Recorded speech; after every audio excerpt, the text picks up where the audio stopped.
what it's like when we have water retention. Like, why do we know it's water retention first and foremost, and not just the scales showing us that we're getting fat? Because that's often where our first train of thought goes to, right? Because you step on the scale and it's up a kilo, and you're like, oh my gosh, I'm getting fat, or what's happening? I don't know, and the confusion kicks in from there. So depending on, like, let's break it down. Fat to gain fat, for gain 1 kilo of fat, you need to eat 7,700 calories above your maintenance. So if you didn't eat 7,700 calories plus your maintenance calories, you're good. You didn't put on a kilo of fat, right? You might have put on a little bit of fat if you went over that amount, but probably not to the same extent as what you're seeing on the scales. So what else would be contributing to that number then? Well, mostly it's water retention, and the water retention will come from a combination of different areas. And I'm talking specifically right now about going out, having an off meal or something not on plan type thing, and stepping on the scales the next day, oh my gosh, my weight's ballooned out. It could have been a couple of days ago, or a combination of food over a course of a week, right? So I'm talking about a specific event in time. So what will contribute to the water retention at that point in time is a couple of things. Obviously, for every gram of carb you eat, you hold 3 to 4 grams of water weight. So if you even had 200 grams of extra carbs, times that by 4, there's 800 grams, for math, 800 to a kilo right there.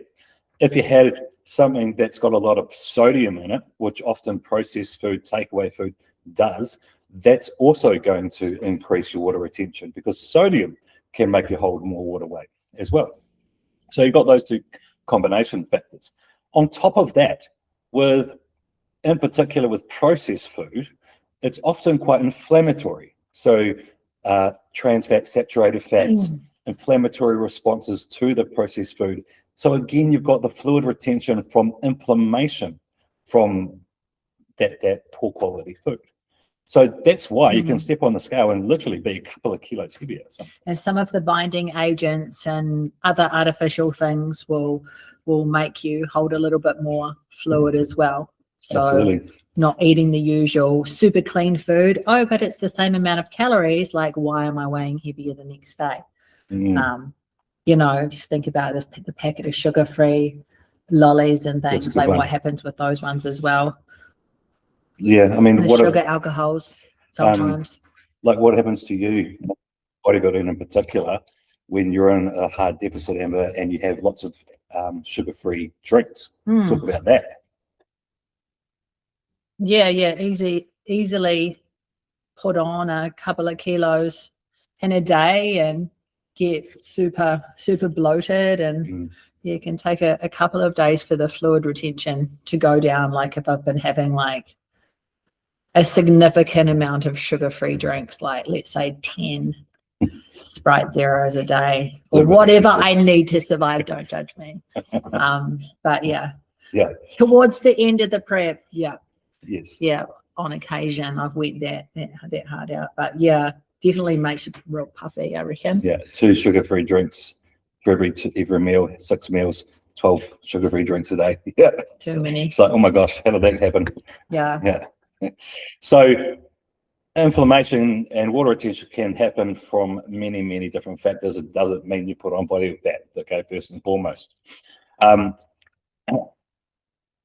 Let's talk a little bit also about understanding the difference between different types of soft as well, and what that means. So when we look at a person and we say they look soft, that doesn't mean that they look like weak or vulnerable or anything like that. What it means is that when we look at their physique, we can see it looks smooth in a way, okay? So there's not as much cuts, there's not as much definition to that physique as maybe what there should be at this point, because of inflammation, water retention, which is caused by many, many different factors, okay? So that's sort of what we mean by looking soft as well. Yeah, or like when they're super flat, that kind of look Yeah. when you don't have very many carbs in your system. And and if you're also doing a lot of cardio, you're likely to be holding a bit more inflammation. So you might notice that, oh, where are my leg cuts gone after a big quad day? And, you know, maybe you're doing a lot of Stairmaster and stuff as well. And then miraculously, once you drop those things out in peak week, a few more lines show up and it's, thank goodness. Yeah. But there's a lot of people that do panic when, you know, the legs can go a little bit soft on prep because of the higher cardio amount, I reckon. Absolutely, it does. Yeah. I mean, again, cardio is one of the reasons you will hold inflammation and water retention, because it's in particular, you know, with training, with putting the body through a lot of stress and also severe deficits, it does stress the body. And the body responds to stress with elevated cortisol. And with elevated cortisol, that alone will hold more inflammation, more water retention as well, because it's trying to protect you. It's trying to recover that body. And inflammation is actually healing, right? Like when we sprain your ankle, we used to get told to ice it back in the day, but we don't do that anymore because we actually want that inflammation around that joint to help recover it. There is a balance to this. You know, if you have so much inflammation that it's causing blood flow to be affected, that's an issue. Yeah, reduce that inflammation. But most of the time now, when it comes to inflammatory responses, we actually want them to have it and just get through it and just, you know, take some Panadol and be okay. Unless it's tendon, and that's a differentiator. Yeah. Difference. For an example, just change the word, Chris. Yeah. For an example, if you have an injury to a tendon, then we don't want inflammation through that tendon too much, because that can cause severe pain and discomfort. So there's a bit of a balance with that kind of stuff as well. And we could go on a whole tangent with that, but that's not the topic for today. So inflammation caused by many, many different factors. And what about the gut contents? Yeah, bloating. So Amber kind of touched on this before with what you put into your stomach with artificial sweeteners. Excess of anything is not going to be great for the body. But and I sort of touched on it as well with the processed food. You know, so if you're having food that your body doesn't agree with, it could be clean food, like, for example, oats or whey protein. But for your body type, it doesn't agree. So that's when you look at doing things like an isolated protein or rice flakes, and to reduce that inflammatory response. But that can also help you or make you bloat. It can affect your digestion levels, and again, make you hold a bit of water retention at the same time.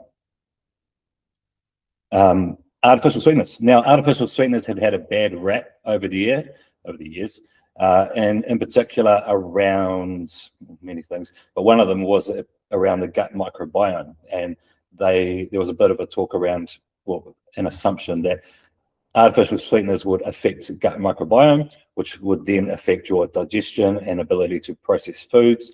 Could also then affect your ability to metabolize foods, and potentially cause more weight gain from that as well. Now, there's been plenty of studies on this, and there's nothing yet to say that artificial sweeteners in moderation cause any sort of issue with gut microbiome. Okay, in moderation. Anything in excess is not good for you. The research that we're seeing around Coke Zeros and sugar-free alternatives is actually quite positive, because it generally means that person is minimizing excess calories, and they're probably more health conscious, you know, rather than just going, I don't give a shit, I'm going to have the full sugar Coke and the Big Mac. At least you're having the Big Mac with the zero sugar Coke.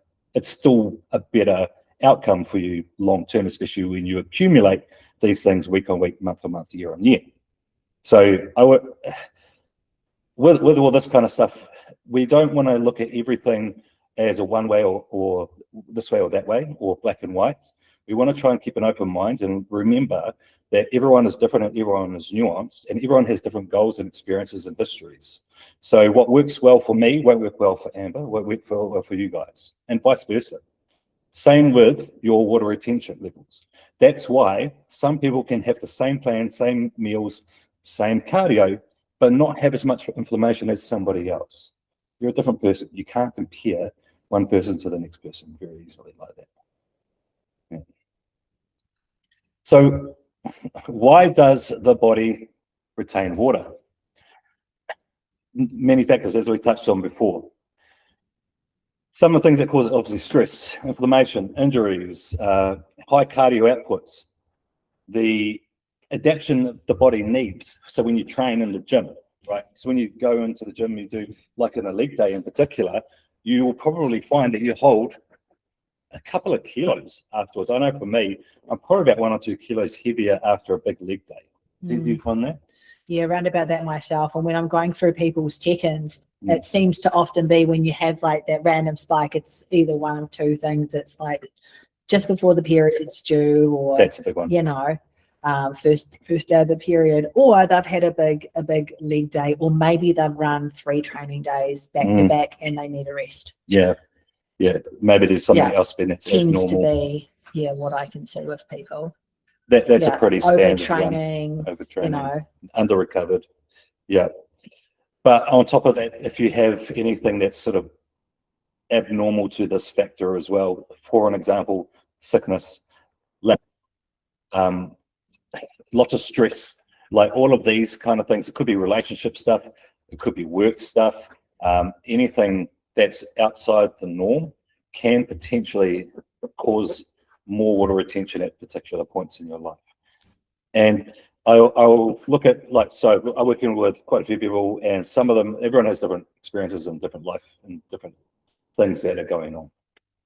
What I can say for majority of people in general, again, we can't say anything in black and white or absolutes, but in general, the people that have high stress lives, you know, stuff going on in the background, generally find it harder to shift body fat and water weight. It does affect them quite a lot, and they tend to be more inflamed. They tend to hold more water, and little things affect them more than what it would maybe if they didn't have these external stresses going on. And definitely in comparison to other people that have life a little bit more manageable for themselves. Yeah, but often a lot of it is like, you know, that same person might be working a lot of hours and they're not getting enough sleep, and they're getting all of their training in, but their body just can't recover. So just over time, that just makes things so much less optimal, and you know, the hormones and the everything else will be a bit off. All the blood readings, usually your iron and stuff. I think what Emma's also, you know, touched on there is the recovery side of things. Like when we're really pushing ourselves, in particular for a competition and a prep for anything, an event, a run, whatever, you're already under a lot of stress. And when there's a lot of other things factoring in to your lifestyle right now, it will affect your ability to recover, because cortisol is not a bad hormone, but elevated cortisol for prolonged periods of time will affect you in a negative way. Again, like what we want to look at is there's not absolutes here. Like cortisol isn't bad, we should not say that. Same with insulin. Insulin isn't bad, but if you have way too much, that's not good. If you have none, you're dead. So we want a balance of everything. Same with cortisol. You want cortisol, but not too much of it, and not too much for too long. When you go to the gym and you train, you get cortisol spikes. That's fine. It's normal, as long as it comes back down. And that's where your recovery, your sleep, your hydration, your nutrition play a big part of it. Yeah. So cortisol is one of the most misunderstood probably hormones. That and insulin, I would say. Cortisol and insulin would be some of the most misunderstood hormones. You go online, you look up insulin on Facebook or social media, and you'll have a million bloody reels about some idiot talking about insulin's going to make you fat. No, it's not what it does. what insulin does is it shuttles nutrients into your body to be utilized in the time that it needs it. If you don't have insulin, like I said, you're dead, right? That's why we inject insulin to ourselves with diabetics, because if they don't have it, they freaking die. So you must have insulin. Again, the problem is it's elevated too high for too long, and generally that's because of poor lifestyle choices, lack of exercise, and overconsumption of high-calorie foods. That's more the issue, right?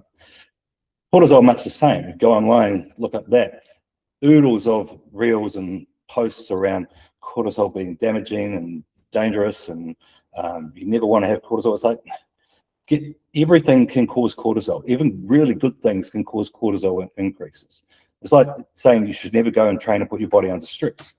It's crazy, you know. But that's how we adapt and grow, is by being in this uncomfortable area.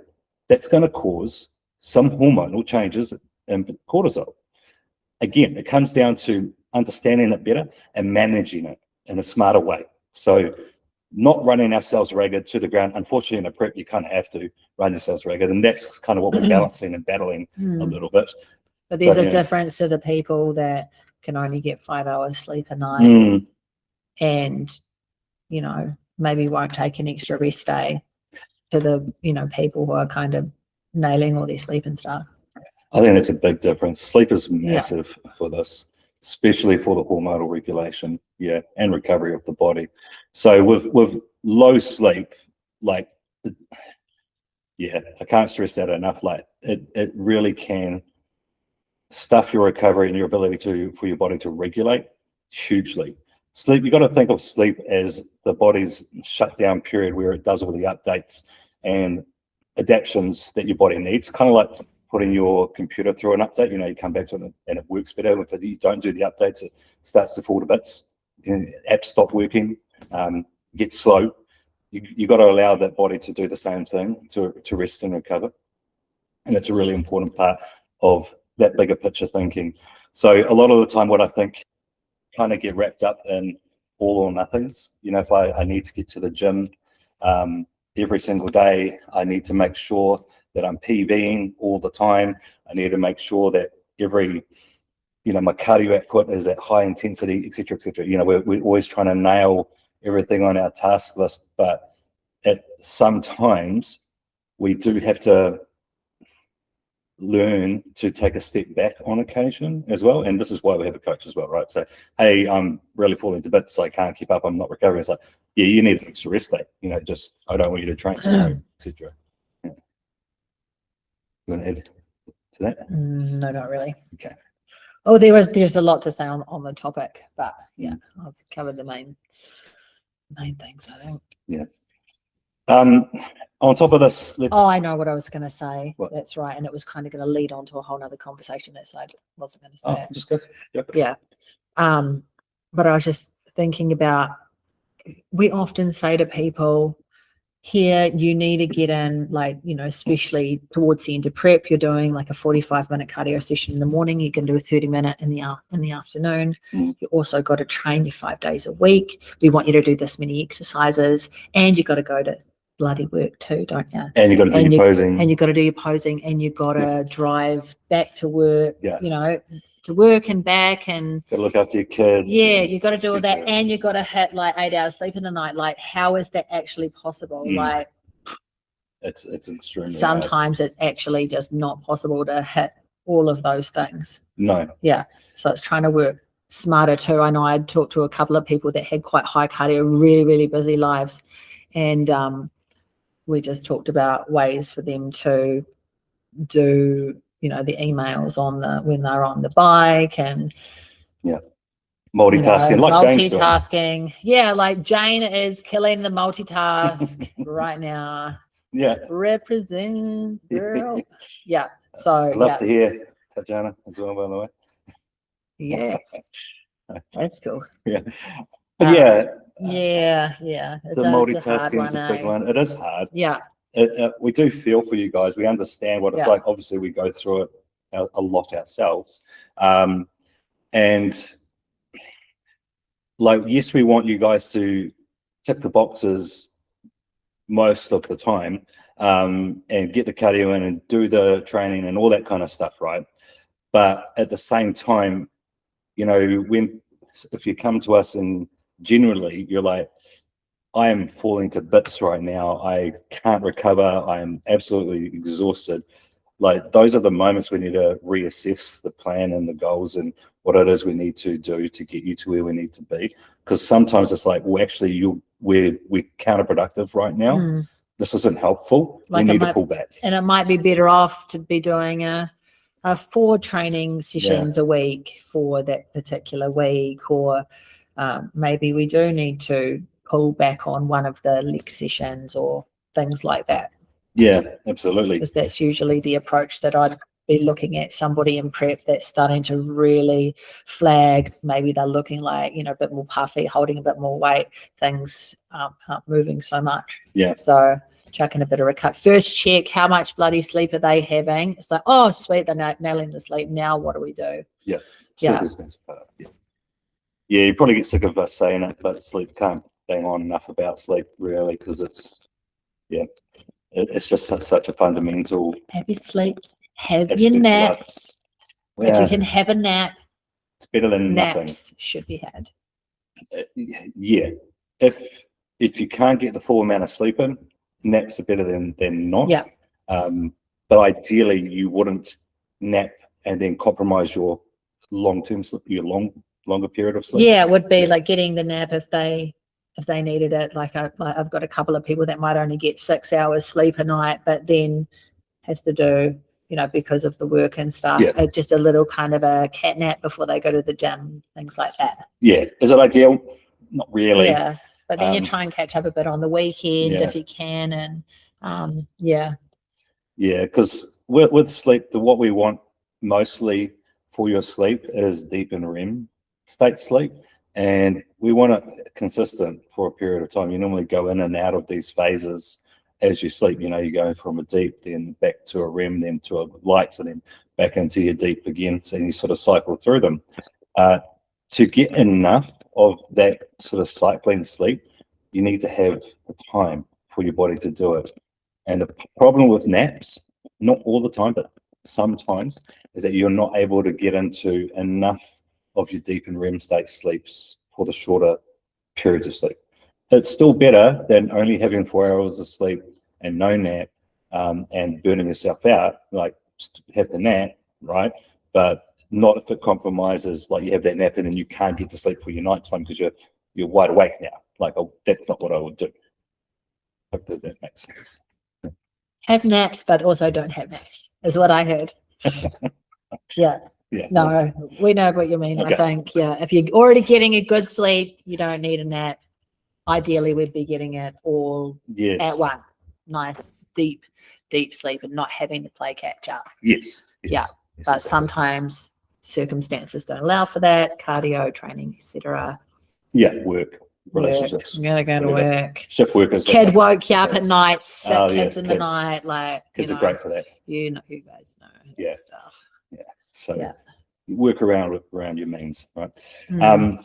So we also want to talk a little bit about training, hard training in particular, and your inflammation from that, and then the recovery process from it as well. So when we go into the gym and we're training, we are damaging muscle tissue, and we're also actually damaging bone, but that's in a good way. Okay, that's how we get stronger and our body adapts. So the recovery process is the body's healing aspect around the muscle and the bone, right? So what the body does, it goes, oh, that weight, that stress that we put on the body, we need to make it stronger. So that same resistance, that same stress doesn't do that again to us. And that's where the adaptation happens through sleep and nutrition and hydration and recovery. So that's a really important aspect. Right. Now, in prep, that's going to be compromised. Your recovery is going to be compromised. So that's why you can feel a little bit more sore in a prep as well, because you don't have the nutrients, you don't have the macros to fully recover, plus you're doing oodles of cardio. You're laughing at my... You always say oodles. It's so funny. Okay. Yeah, it's just a funny word. Oodles. Yeah, every time you say it, I was like... Take it anywhere. Oodles. Very nice. Right. Now I've lost my point. What was I saying? Oodles of cardio. When you're in a prep. Right. Yeah. Oodles of cardio. So it does compromise that recovery process for your body and your body's ability to adapt the muscle. This is also why progressive overload is so important, because if you're going into the gym and putting that stress on the body, it adapts to that stress. So if you do the same stuff, you stop adapting because it's already adapted to it, right?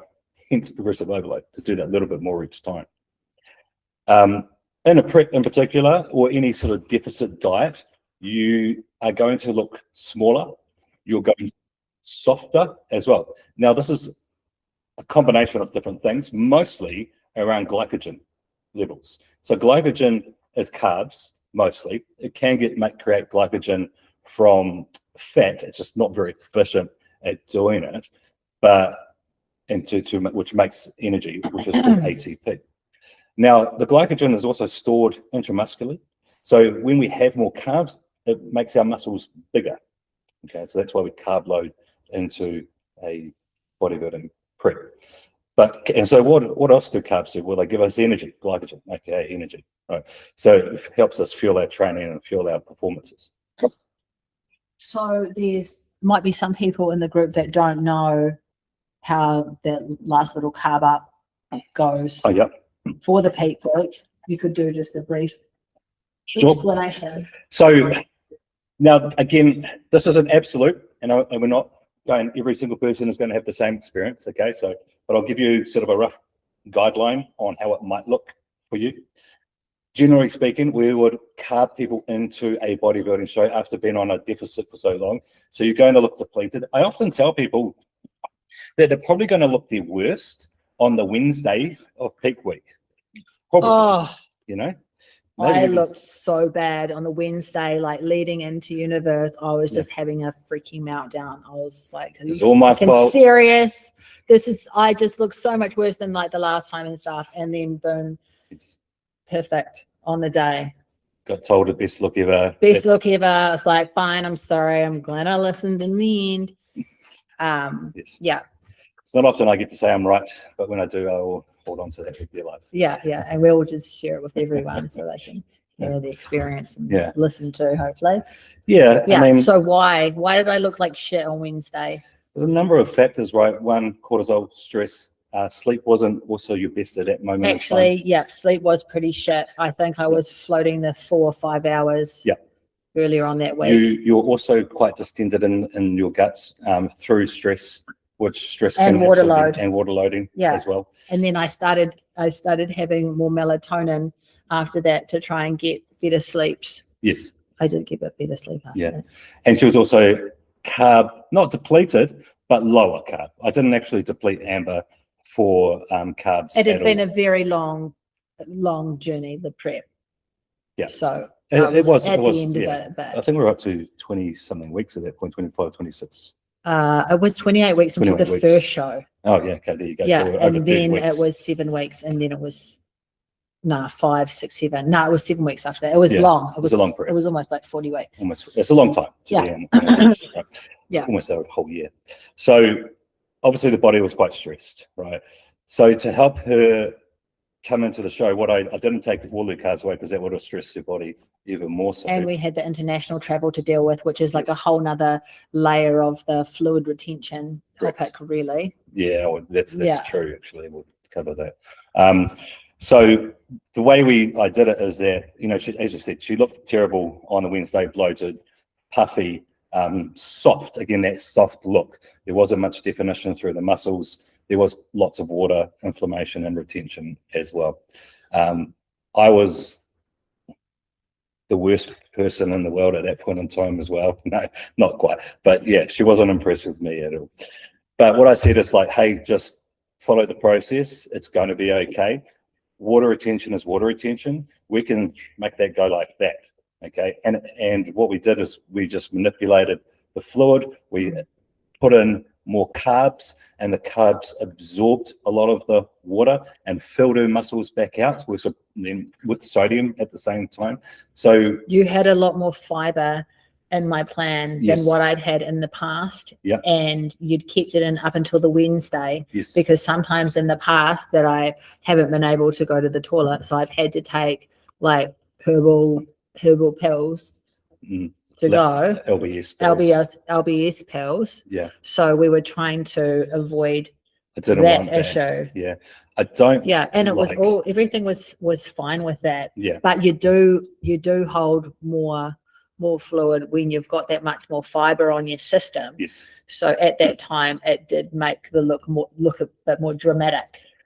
And this is a big thing that I want to get across to everyone and anyone that listens to this, is that you need to stop judging how you're going to look on stage by how you look now.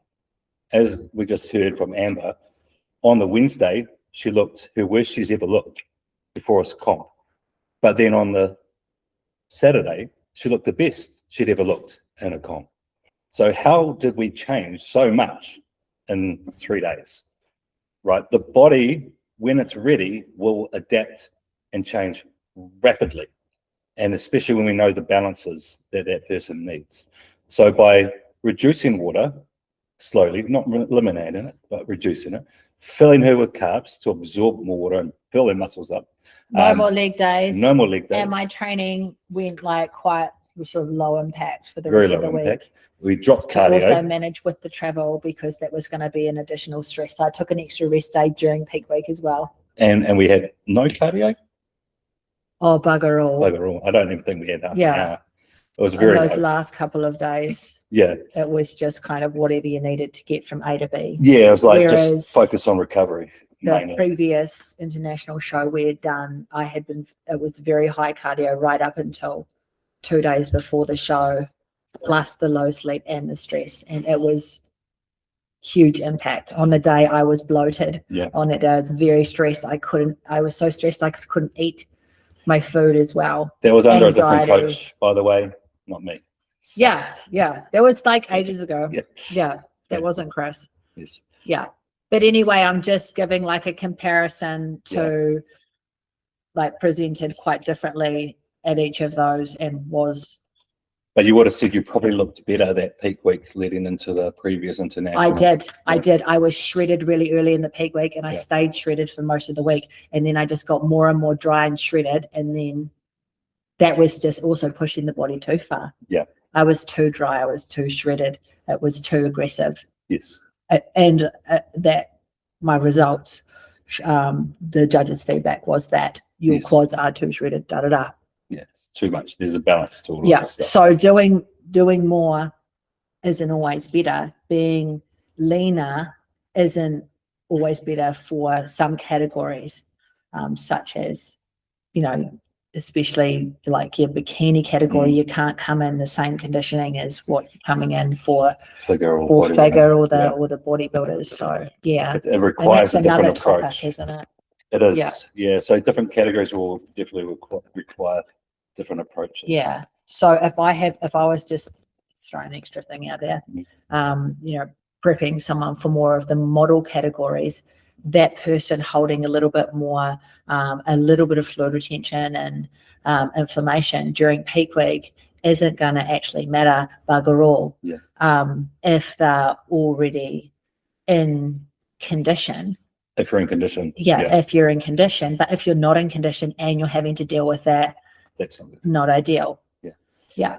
Then we would be more aggressive with the water depletion. What does in condition, not in condition mean? Do people know that? I guess. Yeah. That means shredded. It means hitting the criteria. That means you are nailing the criteria for the level of body fat that you need. Yes. Details that you need to show. Yes. And so on. Yeah. Yeah. For your category that you're like a bodybuilder, you want to see the striations and the separation in the muscle, and you want to also be able to see the vascularity and things as well. Whereas in my category, you don't want too much of that, but just like a little bit. Yeah, really. And then sport model again, even less. Yeah. So a sport model, she could be like spilling a little bit or a tad too much carbs or a little bit watery on stage. And if she's lean enough, then it's going to look really good. But if you're trying to do figure, then it's harder. So basically, sorry, the dog is scratching on the door. If you're doing bodybuilding or figure, you've got to just nail all of those little tiny little details that much more. And if you're coming into any of the model classes and you know that you feel like you'd like to be a little bit leaner, then don't fuck up like all of those last little things in the final weeks, such as the overtraining and don't do more, not dropping the cardio out, not taking the last couple of days of work off during your peak week like we generally recommend.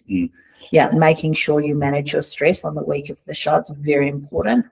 Making sure you lie down the day before the show, that's all going to help you not look watery on stage, which is what people would explain as like watery or spilling.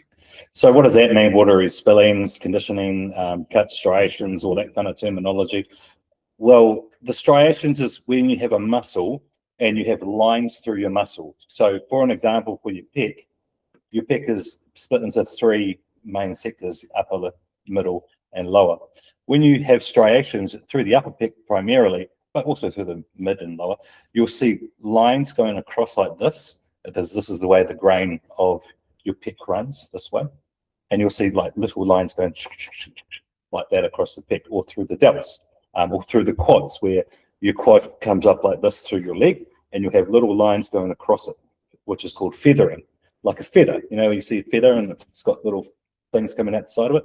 That's sort of what feathering or striations you might be looking at. The cuts, what are the cuts? Well, that's the major cuts in between each muscle. So when we look at a physique, we want to see the cut between each quad, right? We want to see the cuts between the hamstring and the separation of... Here's some cuts on this one. Yeah. He doesn't have very much separation or vascularity. His quads are soft as shit, to be honest. But yeah, let's have he a look could be at more shredded, but this is kind our of like example could be better. Yeah. I can't show you us because we're not ready yet either.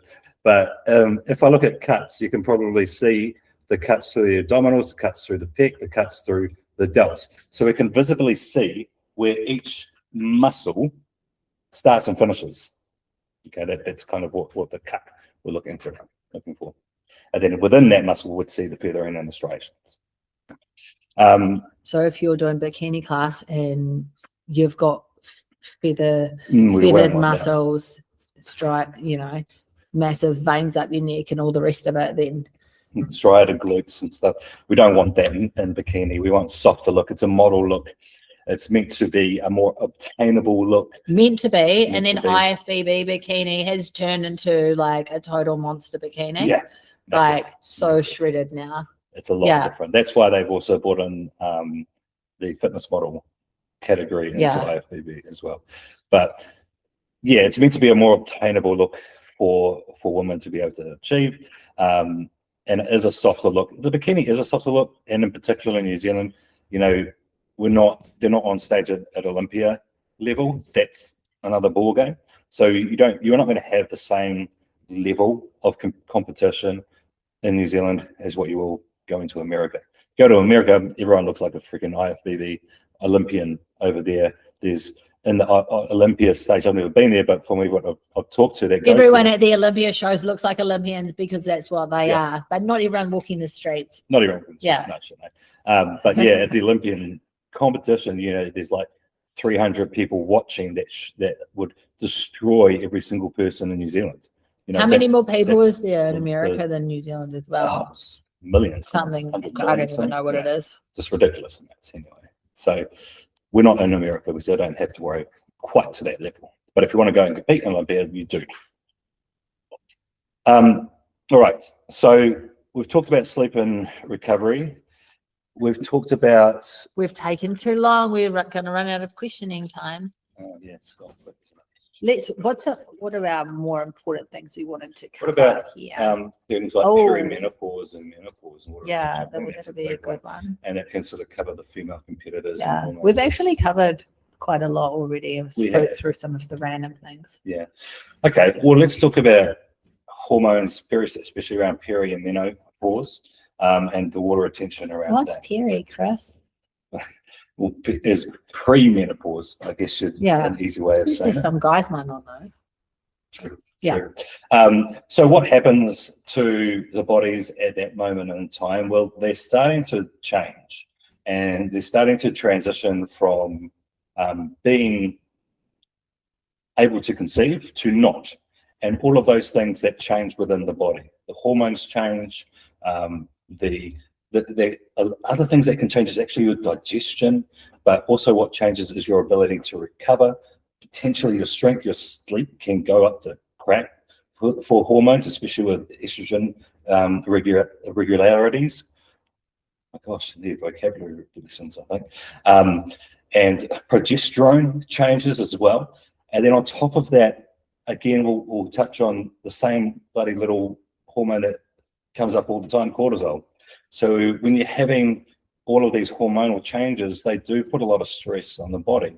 And then the cortisol exacerbates it as well. It makes it worse because you feel it more. So that's when it gets even trickier to navigate, in particular in a prep, because you're already doing a prep that's particularly hard. On top of that, you've got the perimenopause or menopausal hormonal fluctuations that are happening at the same time. So it does take a little bit more navigating. It does mean that things can be a little more trickier to get to stage for some people. Not everyone. Again, there's no black and white. It's not a one size fits all, but sometimes. I'd say that it's been tough with a bunch of people that are going through perimenopause and, even in menopause, and then having them go through and get the hormone replacement after that. Then for every single person, there's been dramatic improvements. Yeah. And it's just like, holy shit, especially when they'd already been talking to their doctors, the other year, I don't feel right, this is happening and this is happening, and not really being listened to. Really just with GPs. so many people going through that same old bloody experience, isn't it? Oh, it's terrible. It really does my head in. It makes me so mad. Also I've had some people that have went through all of that and had no problems, and still had really good training outcomes, and not felt off at all, and and haven't got any hormone replacement. Everyone is different, right? It's why you can't say one size fits all. Not everyone needs HRT, but some people do. Talking about the ones that are, when I've been talking to them, sort of showing a few signs of something's not right here. Let's get this looked at. And getting the right level and the right amount and the right dosages can be a little bit of a balancing act as well. So you need to make sure that you've got the right medically trained professionals looking after you. Not everyone, again, no, not black and white, I can't say this for everyone, but in general, most GPs don't have the education and the knowledge to really understand perimenopause. Now, I'm not saying this from my opinion, that's fact, that's science, that's evidence, that's basically what we know based on the research, okay? With this, just to put a little caveat in this as well, this also can apply to just women outside of perimenopause that still have their periods. And then when you go through any sort of hormonal change, that's going to affect the body and the recovery and how it holds water and the fluid retention from it. And sleep can be disrupted, and energy can be disrupted, and food can be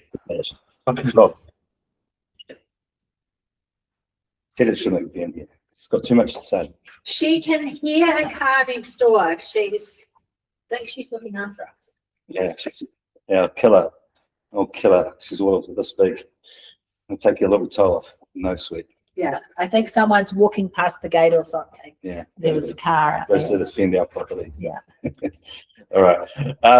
Anyway, so we were talking about the menopausal with the HRT and stuff as well. Yeah, I think it's worth talking to experts on. And I always say this for everything, talk to an expert on it, not someone who might know some things. Everyone's knowledgeable on some things to a point, but that's also where it becomes dangerous, because there's knowledge and there's expertise. Who's the lady? Linda Deer. Linda Deer. Linda Deer. So I did an interview with Linda Deer, who is an HRT hormonal specialist. She used to be a GP, and she was one of the first ones that said to me, mate, no one knows, no GP knows the extent of how much little they know, you know, and that's the danger. So they don't know what they don't know. You know? And it's the same thing for everyone. You look online again, and I'll relate this to nutrition talks and anything, training and all that kind of stuff. You only know what you know. So you tend to talk quite confidently about the things that you do know, but because you don't know the bigger picture and all the science and evidence around it, you're factually incorrect. And we see this all the time. Let's look at carnivore diets. You know, I lose weight and all this kind of stuff on a carnivore diet, and it's better for me and all this kind of thing. But we actually know from long-term evidence and studies that without fiber, you have higher risk of colon disease and digestive issues and all sorts of complications that can come from it. On top of that, there's no one size fits all for everyone. So, you know, anyway, that's a whole nother topic, and I could go on. You could. You're very passionate about that. Yes. So that'll take us another hour. So let's talk. Yeah. Yeah. Anyway, so what my point is that you want to talk to the experts that are experts and educated in that field, right? If I don't know much about cars, so if I took my car to a mechanic and started telling him how to fix my car, he would quite rightly tell me to get out, you know, leave it with me. You don't know what the hell you're talking about, piss off. And I should know not to do that, because I'm not a mechanic, right? Same thing, if that mechanic came to me and started telling me about his bloody diet he's doing, he's not qualified to talk to me about this. He doesn't have the experience and knowledge and the history behind him to back up what he said. He's watched lots of YouTube videos. Cool, man. So what? I can do the same thing with cars. Doesn't mean I can now be a mechanic. So it's not the same thing. Somehow I still got regress back into it, didn't I? Yeah. Yeah. So you need to go into questions now. Questions, okay. So we'll open the floor to anyone who wants to ask specific questions for themselves. Remember, you can raise hand, you can type it in, whatever you want to do. There's a little question box down in your bottom right-hand corner. So please ask or put in anything that you guys want to know.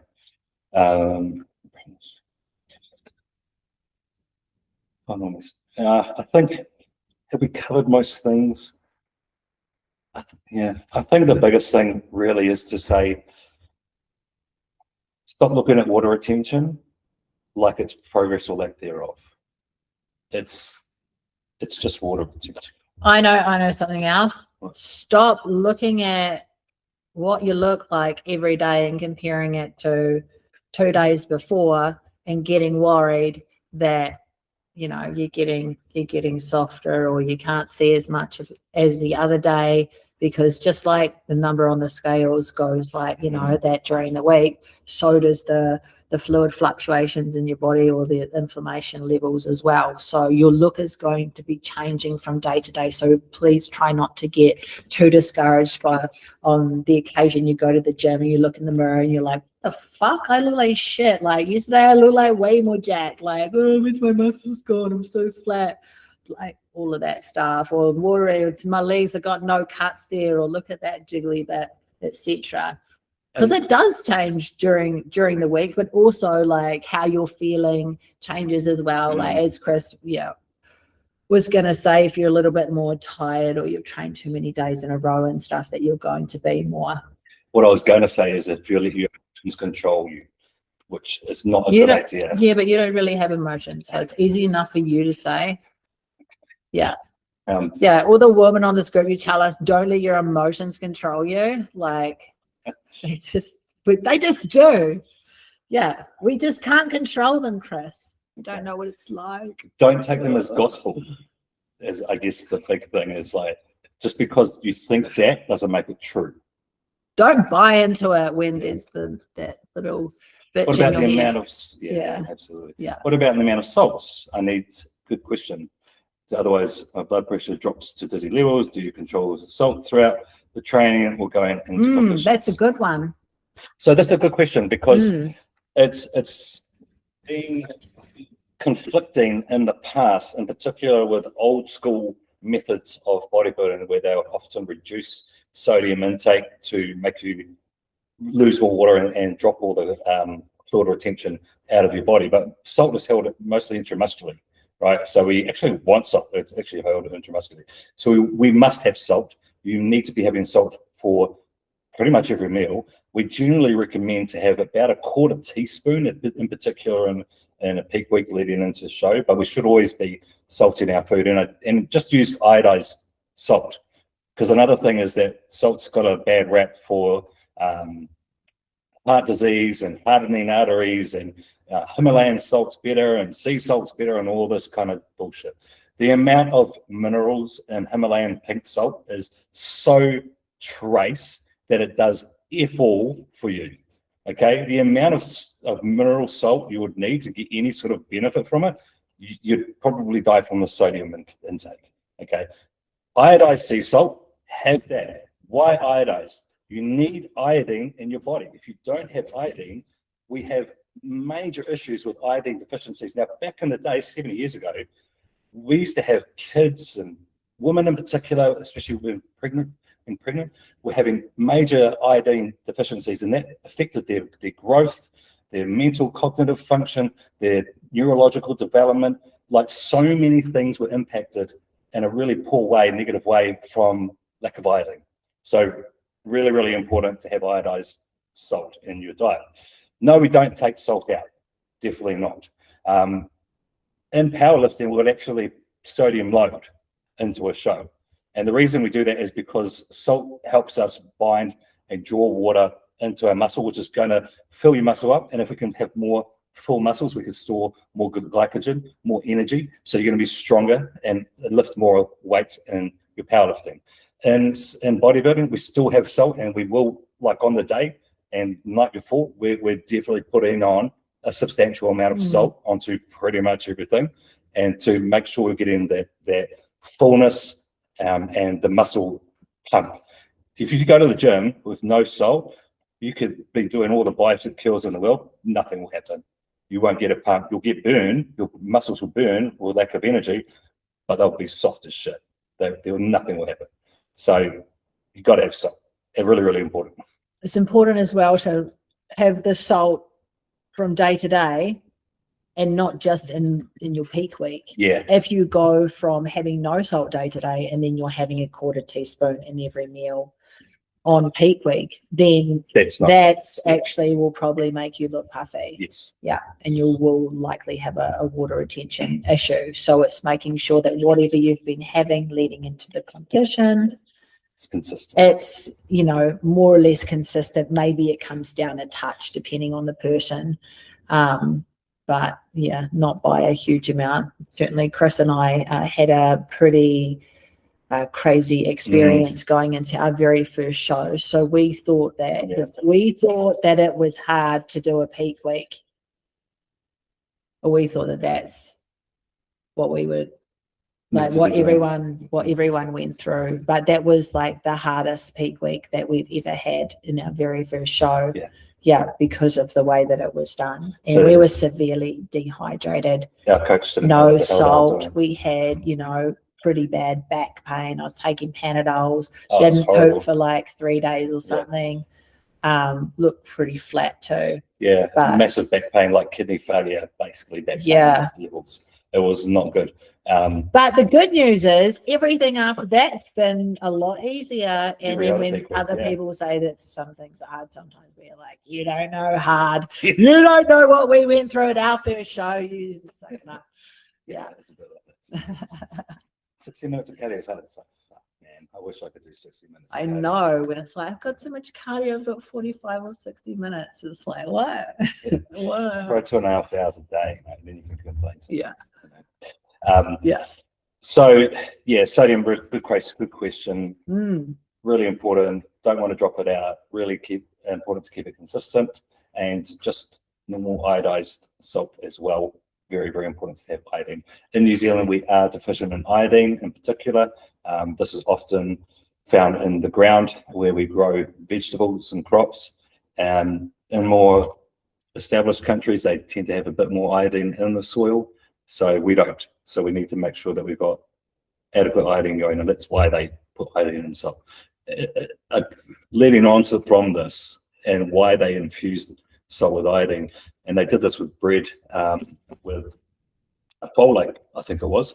So another really good scientific intervention into food, where they infused certain foods with nutrients and minerals that our bodies are often lacking, and they do use it for a reason. So in general, people in science aren't just going, oh, let's chuck some iodine and salt for fucking shits and giggles. You know, there's a reason that they did this. There was a medical reason that this was invented, and the outcome for it. Right? It's just because you weren't born or don't know the research as to why you don't understand it, and that's okay, but it doesn't mean it's a bad thing. Yeah. Well, sorry. So passionate about iodine. I'm passionate about misinformation. Yeah. And bullshit. That's what I'm passionate about. I just love it. You just go like right into it. Oh look, James. Hey, there we go. Yeah. Nice. And the good news is it's the cheap salt too. Yeah, exactly. So not the expensive stuff. Do we recommend different supplements and vitamins, and similar for the prep? Depends. So I really like blue spirulina. I think that covers such a broad spectrum, and it's very bioreadily available because it's derived from algae, and it's a very naturally absorbed supplement. For some people, though, they might need extra things, especially if we're starting to see other complications or issues. But, you know, I guess for a general supplement list, you'd have spirulina blue, fish oil, vitamin C, potentially DIM for some women, but not if they're on HRT. What am I missing? And we're in prep, we have like 22 pills a day of stuff. It's crazy. Zinc, vitamin B, vitamin B complex. Like I take boost. Viralex as well, or whatever it's called. It's like some kind of a make you not sick one. Viralex is it's not Viralex, it's a different one. Yeah. Can't remember what it is, but I haven't hardly got sick anyway. Yeah. Feel like when I mostly take that, I don't get sick very often. Yeah, I mean, you could take so many supplements. The problem turmeric, with I take turmeric and glucosamine and chondroitin. You take NMN? And NMN and something else in an orange can that came with it. That's for your kidneys. I can't remember what it's called. Yeah, I just hate too much fucking shit. NMN. It takes too long to open all the containers in the morning.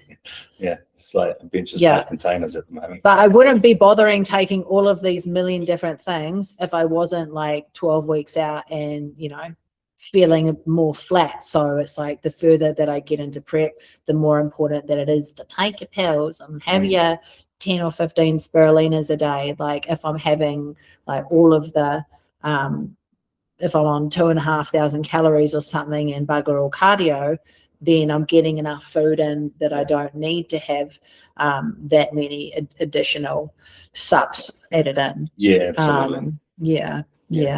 But yeah, the further along that people get into prep, when they're with me, I'll start, okay, let's get a little bit more of this here, or they'll start to say, oh, they've had this thing happen. It's okay, well, are you taking that thing that's on this? Oh, no, I'm not. Okay, sweet. Well, it's a good time for us to put that in. How about let's reestablish, tell me every single thing that you're on, and let's reassess and get it all in there, especially the closer that we get. Blood work's important for that. So seeing blood work can help as well. So if you're starting to have things happen within yourself, like getting sick a lot, often sores around your mouth or inside ulcers and stuff like that can be a sign of deficiency. Hits like cuts or scabs not healing fast or as fast as they used to. So those kind of things we also want to know about, like if you're starting to notice little things to the body that normally aren't the case. But yeah, supplements can be, again, individual specific, but the baseline is always kind of like fish oil, vitamin C, vitamin D is a good one, zinc, and the spirulina blue, which also has iron in it, which is really important, especially for females in periods. Yeah, especially if you've got them on a bit less red meat. So I may tend to pull out some of the red meat to try and get rid of some calories as the weeks go on with some of my people. But then it's like, okay, well, we're actually risking that deficiency thing. So make sure you take your spirulina, or maybe they're already on a other kind of an iron supplement as well. And if they were showing any, further signs of extra fatigue, that might be an issue. So, okay, it was straight after the prep's done. Let's get everything looked at and get you sorted out. And that leads on. So did you see there's another question there? Yeah. Just before I go into this next question, the definition of a deficit is you are deficient in nutrients. All right. So when we go into any diet, it means your body's going to be compromised, whether it's just a general diet or a harder prep. However, what if you're eating like your maintenance calories and like a little bit of but that's like your normal, right? And you're eating your McDonald's and you're hitting your macros. You're hitting your macros, but you've got your McDonald's and then you don't eat your vegetables, and you're having ice cream for dinner, but you're mixing a scoop of protein in with it. So you're hitting the macros. This is the issue. And I did a little reel on this a wee while ago, actually, the difference between tracking, if it fits your macros versus if it fits your micronutrients. Now, that's something that's often missed, is that everyone looks at protein, carbs, and fats. But what about your macros? All right. Do you know what macros you need? Like, that's why if it fits your macros, doesn't really work for a lot of people unless you're focusing on whole food in general. But we'll move on to the questions. How many preps a year can your body take? How long is a piece of string? It is a bit like that. There's no one answer to that. Depends how you're prepping as well. What competition, what categories you're doing, how long apart they are. Are you water cutting for all these shows? Do you have to have the international travel as well? What is life like? What is the stress externally How hard going is on? it to maintain the condition? Yeah. How is the sleep in general? One person may actually be able to successfully compete 6 times a year, whereas another person may be struggling after hitting 2 times, and the comps being 6 months apart. Therefore, they're on prep for the whole freaking year, and then want to compete the next year too. I think probably a better way to ask that question would be, how many consecutive years could you compete? Because I think that's another question altogether. I'd say consecutive years. I'd say it tends to go best for people that don't compete as often and that have years breaks between the shows than people that do multiple shows per year after year. Again, but also sort of depending on the category that they're in, because if they're doing a category that isn't as taxing on the body, then maybe they can get away with doing multiple years for 2 or 3 years in a row and then having a break. Individual specific as well, but I know for us, Amber's done 2 years in a row.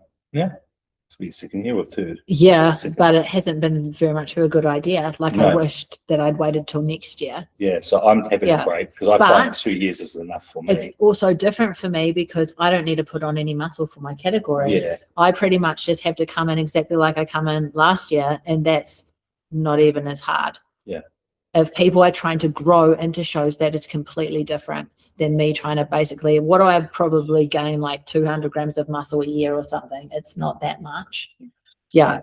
Because I'm not trying to as well. Because that would be another category.